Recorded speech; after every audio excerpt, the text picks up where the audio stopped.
En ce qui concerne le statut de chef de l'opposition, moi je suis encore... Nous sommes un très grand parti, c'est vrai, mais nous sommes un parti très jeune aussi. Et je pense que pour être chef de l'opposition, il faut passer à des élections. Je souhaite que le bon Dieu, par sa magnanimité et par la croyance que les nombreux Sénégalais et les Sénégalais ont de notre personne, de la vision que nous avons du Sénégal et de cette ambition que nous portons pour ce pays, puisse nous faire confiance lors des prochaines échéances électorales, afin de mettre le grand parti comme le premier parti politique du Sénégal. Mais bien évidemment, vous savez bien que je n'ai aucune prétention de pouvoir revendiquer aujourd'hui le statut de chef de l'opposition.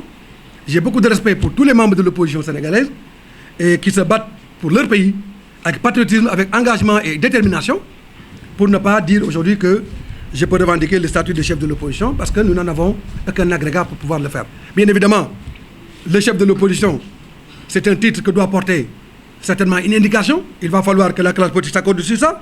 Soit c'est le candidat qui vient derrière le président à la suite de l'élection présidentielle, soit aussi le parti politique ou la formation ou la coalition incarnée par un parti, généralement, qui arrive à avoir la majorité des députés en dehors de la majorité à l'Assemblée nationale. Mais vous savez, tout cela n'a vraiment pas d'importance aujourd'hui au Sénégal. Au Sénégal, nous nous battons aujourd'hui pour avoir des élections libres, démocratiques et transparentes.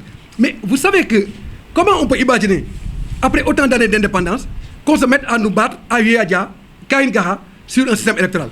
Vous savez aujourd'hui que le fichier électoral est en train d'être truffé de pièges. Vous savez que les inscriptions se font sans l'opposition. Vous savez que la refonte se fait sans l'opposition. Et c'est la première fois depuis 1992 qu'on ait une refonte, qu'on ait un code électoral, qu'on va vers des élections sans un consensus fort entre la majorité et l'opposition. Mais cela est inadmissible. Mais bon sang, mais ce que nous demandons, mais c'est juste d'avoir des élections démocratiques. On ne peut pas se targuer d'être une démocratie alors que le jour des élections, avant les élections, pendant les élections et après les élections, on va vers des contestations électorales. Le Sénégal doit arrêter cela. Et le gouvernement a l'obligation d'arrêter cela. Ce que nous demandons, mais c'est qu'on ait un fichier électoral transparent.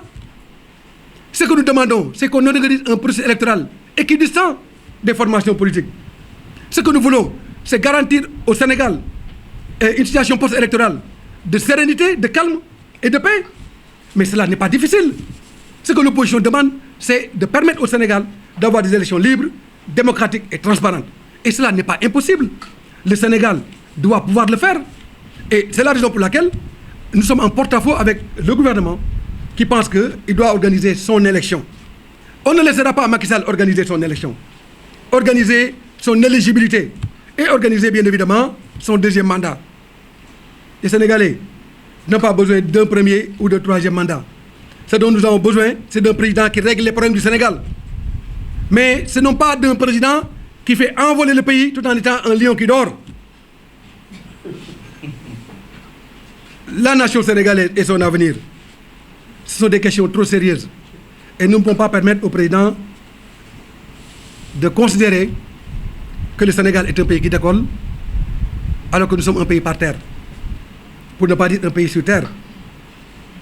C'est pourquoi nous lançons un appel à la mobilisation constante du peuple sénégalais à ne ménager aucun effort afin que ce pays puisse être dans la lignée des pays émergents, des pays qui aspirent au développement économique et social, mais également des pays à croissance inclusive, à même de permettre aux populations d'en tirer le meilleur profit et d'assurer leur bien-être social et de créer un niveau d'employabilité à même de permettre à la jeunesse de ce pays-là de se sentir à l'aise par rapport à la protection de son avenir.